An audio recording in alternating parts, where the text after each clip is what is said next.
La Torá es básicamente el Pentateuco, los 5 libros de Moisés.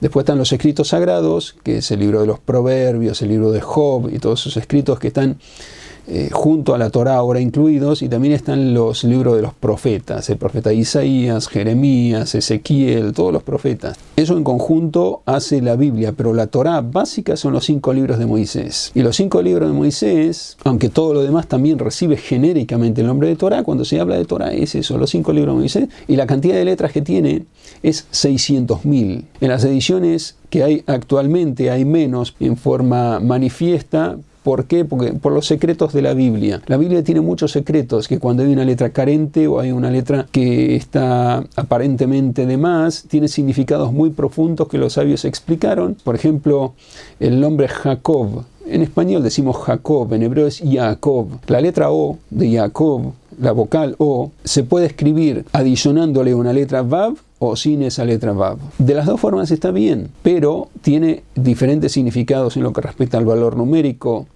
o otros diferentes rasgos de la gramática hebrea que dan lugar a interpretaciones muy interesantes y muy profundas. Esto requiere muchos años de estudio para poder entender todas estas cosas. Hay libros que explican cuáles son las letras carentes de la Torá, cuáles son las letras que están aparentemente de más en la Torá, qué enseñanzas surgen. Uno de esesos libros es el Masejet Sofrim, que explica qué palabras van en forma carente, qué palabras van en forma completa y muchas otras cosas. Explica el libro ese, Masejet Sofrim, que es uno de los libros pequeños del Talmud. Hay libros del Talmud más grandes, más voluminosos. Estos son pequeños. Masejet Sofrim es uno de esos. Un libro pequeño, pero con un contenido muy importante, enseñanzas muy interesantes. Pero además está escrito, como dije, en otros libros del Midrash, libros del Talmud y libros de la Cábala, explicaciones acerca de estas letras que están a veces de más y a veces sobrando, aparentemente sobrando. A veces en vez de haber una letra Vav hay 2 por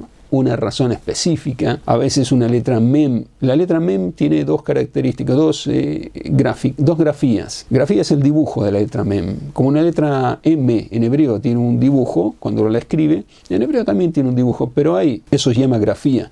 Tiene una grafía para la letra Mem cuando se escribe al principio de la palabra o en el medio, y hay otra grafía cuando se escribe al final. Entonces es un dibujo diferente. Y hay una palabra en la Biblia, no en la Torá, sino en los escritos que son como los profetas y los escritos sagrados. Hay uno de esos libros donde la letra Mem con el dibujo que se escribe al final de la palabra está en el medio y tiene unos significados profundos que está explicado en los libros de Cábala de una forma muy precisa y detallada.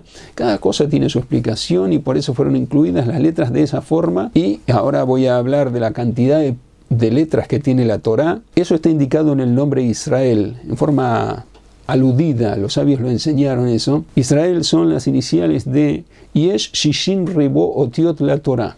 Yesh Shishim Ribo Otiot la Torah. ¿Qué quiere decir eso? Esas son las iniciales de Israel. Significa hay 60 decenas de miles de letras en la Torá. ¿Qué quiere decir? 60 decenas de miles de letras en la Torá y 600.000 letras en la Torá. Sabemos que los hijos de Israel, en total los que fueron contados en el censo, eran 600.000 hombres que salían a la guerra. Esos hombres, cada uno recibió un alma específica y de ahí se dividieron todas las demás almas y eran 600.000. Eso está conectado con las letras de la Torá. La Torá tiene 600.000 letras. Y ahí tenemos la explicación. La Torá tiene 600.000 letras.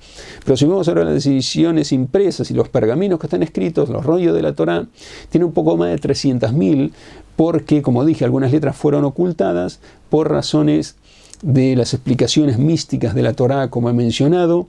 Hay vocales que tienen incluidas letras con ellas y al poner cierta vocal, que en la Torá no hay ninguna vocal en forma escrita, sino eso se sabe por tradición, uno lo tiene que haber estudiado, ni siquiera sabe cómo pronunciar una palabra. Si uno no sabe la lengua hebrea y aprende las letras, no va a saber cómo pronunciar esa palabra, porque las vocales se transmiten de memoria.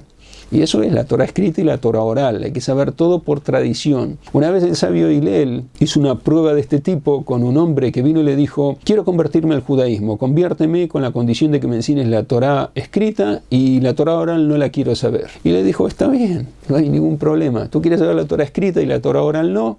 Sí, eso quiero. No hay ningún problema. Lo convirtió y ahora el hombre le dijo: enséñame la Torá escrita. Que así convinieron.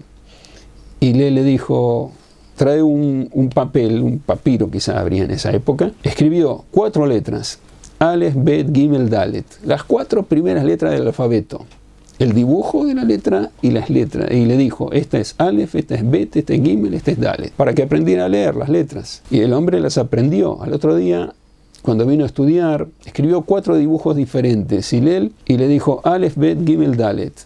Y el hombre le dijo, pero ¿cómo? Ayer me has dicho que eran diferentes, este dibujo es diferente al de ayer. Y le dijo, ¿no te he dicho que sin la Torah oral no puedes estudiar la Torah escrita? Para poder leer necesitas que oralmente alguien te enseñe la tradición, si no, no puedes leer. Y lo que le enseñó Hillel era en realidad algo muy profundo, porque en las tablas de la ley las letras estaban invertidas, bueno, todo es una explicación cabalística muy profunda, pero vemos que sin la tradición oral uno no puede leer. Aunque alguien le diga las letras, esas letras no las vas a saber leer, no vas a saber aplicar las vocales como corresponden, porque esas vocales se reciben por tradición, oralmente, o sea que no hay manera. Por eso hace falta también la Torah oral, que es la tradición, para poder entender la Torah escrita. Hay 300.000 letras, un poco más de 300.000 letras escritas en los pergaminos actuales, pero en total son 600.000, porque hay muchas que están ocultas, como dije, en las vocales, que aunque no están escritas, se sabe por tradición qué vocal aplicar y qué letra está oculta. Por ejemplo, en Jacob, que Jacob tiene una letra Vav y a veces se escribe, a veces no, pero cuando no está escrita no significa que esa letra no esté, sino que no está escrita explícitamente para enseñarnos algo profundo, porque no está escrita explícitamente, etc. Por eso hay en total un poco más de 300.000 letras, pero en total son 600.000 letras que tiene una Torah. Hasta aquí esta respuesta. Os deseo un muy buen día.